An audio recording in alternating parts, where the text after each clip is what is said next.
Good morning. It's Monday. It's good to see you from this side. Hope you're doing well. Hope you had a good weekend, and we had a good morning of worship yesterday. Hope you could join us, and if you can go to the church Facebook page, if you haven't experienced it, you can go there and watch it. We'd love for you to do that. I want you to turn to Mark chapter 3 and look at verse 35 if you have your Bible available. And I'm going to talk to you about the devotion real quick, and then I want to share something with you that I'm excited about, and I hope you will be too. Mark chapter 3, verse 35. Jesus was speaking here, and he says, "For whoever does the will of God, he is my brother and sister and mother."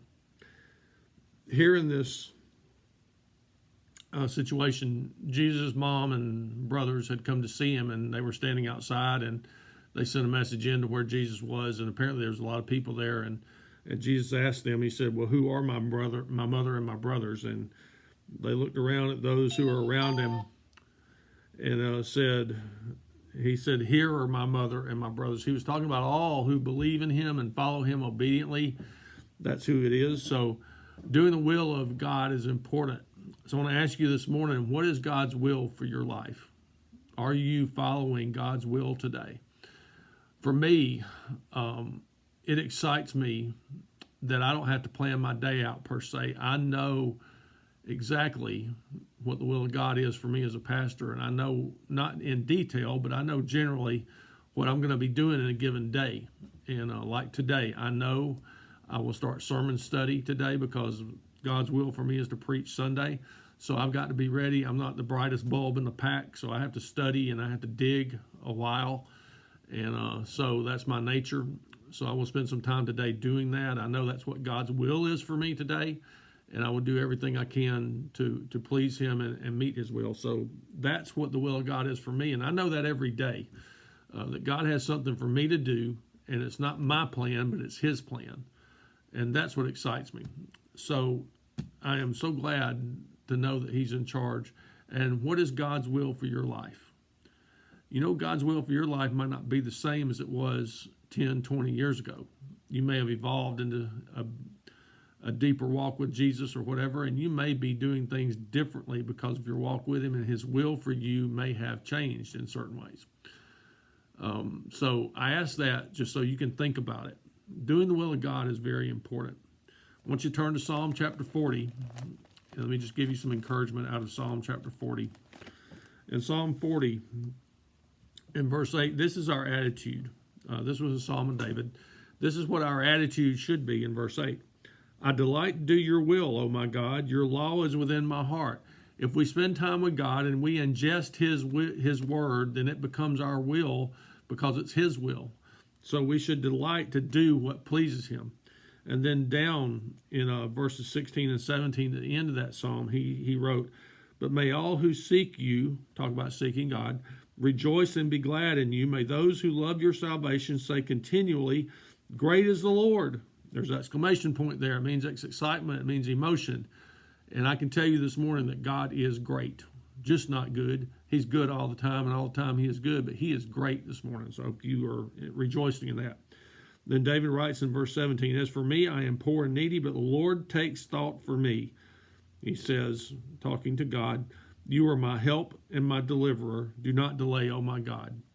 So when we put verse 8 in with verse 16 and 17, we do his will, then God rewards us and God is pleased with us.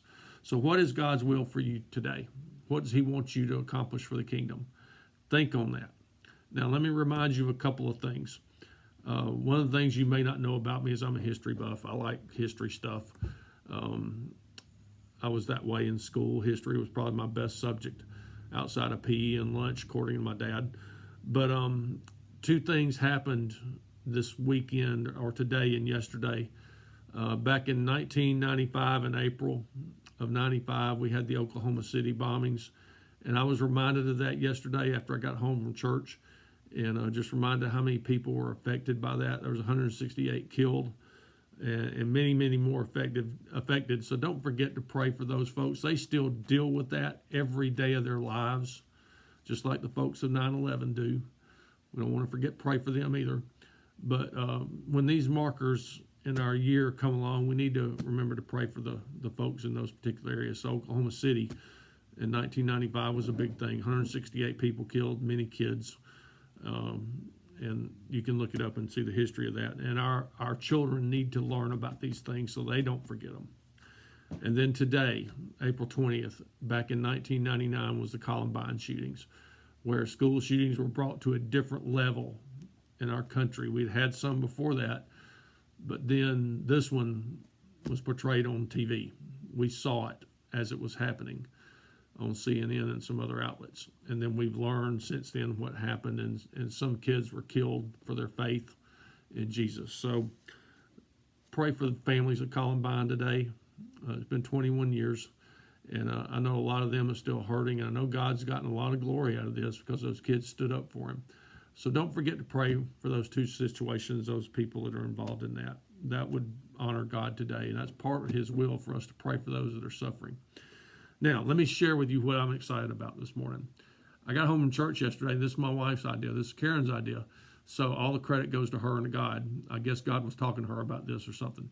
But anyway, she said, why don't we get pictures of all of our church members and display them in the worship service next week?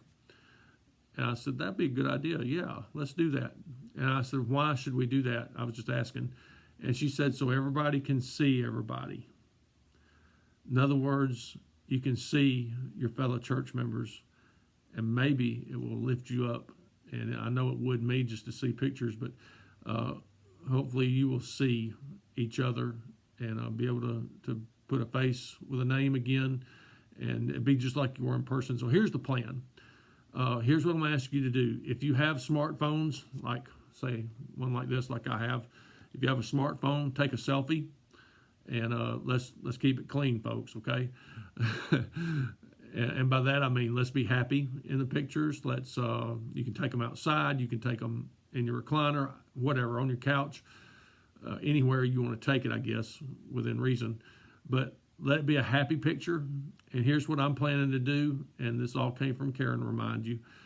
Here's what I'm planning to do. If you will send them to us in email, that'll probably be the best way to handle it, so that we can just download them straight from the computer into the PowerPoint that we're going to make for next Sunday. And I know, Larry, as you're listening to this, you haven't been talked to about this yet because it's just now coming around. But I will talk to you about it later on today or sometime. But we'll have a fellowship time video-wise in our service. When we usually share a hug, or before all this happened, we might shake hands and whatever. But this way we can do it even though we're not in the building. And what we're going to do is however many pictures we get this week, I'll put your name on it so that when it comes across the screen, it'll say like Danny and Karen Ballent, and you'll see us. And so you can be creative if you want to within reason. Remember, this is going to be shown on the internet, so once it goes out, you can't take it back. So just have a happy, smiling picture of yourself and send it to us. And here's what you do. Let me hold that up. That is the church email right there. firstbaptist800@comcast.net.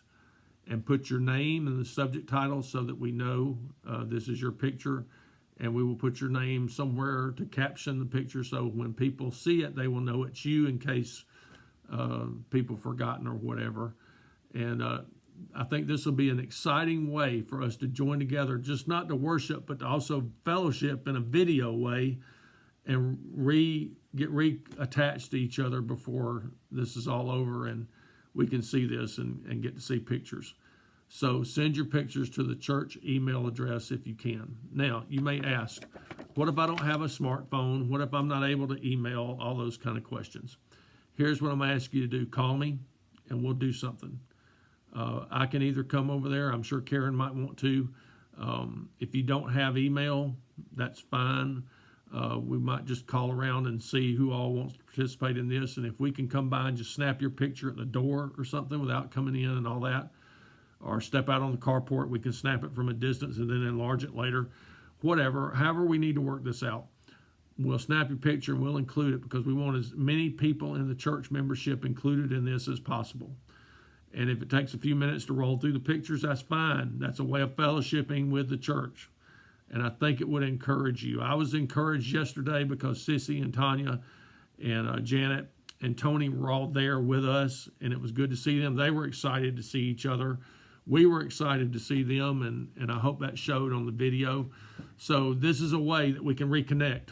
So enjoy this moment and take pictures. And I'll even stretch it this way. If you want to take more than one, that's fine. Let's limit it to 2. But if you want to take more than one, that's fine. We could use one now, one later. It doesn't matter. But we just want to make sure we have a good representation on the screen next week for the whole church. And if you don't get it in time, that'll be fine. And here's the deadline. It needs to be in by Friday morning, okay? We need to do the PowerPoint either Thursday or Friday, or at least have it started Thursday, and then we can add to it Friday. But we need to have it done by Friday at the latest. So if you want to take those pictures, and if you have a family member or someone who doesn't have email that's in your family, you can go to them and let you take their picture. So let's have fun with this, and let's use it for the glory of God and to help ourselves too. So whatever God's will is for you in that, you do it. All right. Thank you for listening today. Hope you have a great day. We'll see you tomorrow.